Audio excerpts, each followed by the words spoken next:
Mheshimiwa, viongozi wenye wako na watu wasiyekunya. Bwana Yesu asifiwe. Amen. Bwana Yesu asifiwe tena. Mimi kwa majina naitwa Moses Omodo. Mimi ndio kijana mnasikia nazunguka hii kaunti akiomba kiti cha useneta 2027.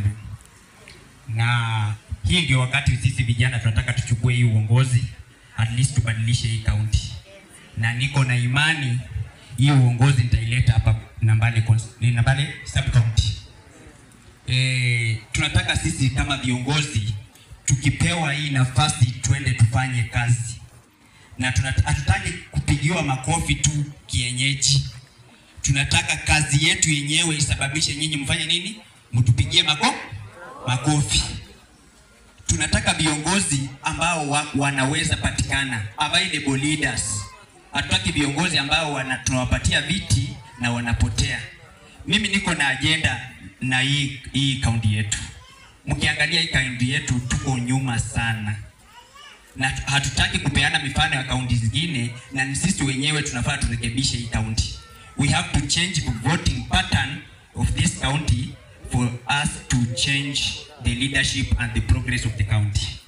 Tunaomba nyinyi kina mama, vijana wenzangu, simuko, tunaomba mniunge mkono, na mimi niko na agenda yenu kubwa sana. Nataka kuwafanyia kitu inaitwa empowerment.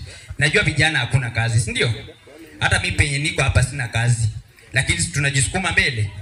Ile kidogo ambayo tutakuwa tunafanya, mimi nitakuja ground na nitakuwa kijana ambaye niko around na nitahakikisha mmeinuka.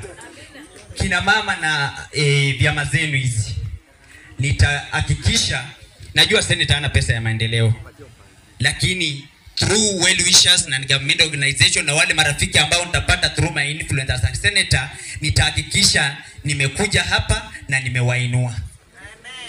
Si ndio? Kwa viongozi ambao wako, na washukuru kwa ile ambao unafanya. Viongozi ambao tuliwapatia hii viti wamejaribu kwa kiwango chao. Sisi sasa wakati tunakuja tunataka tuongeze zaidi.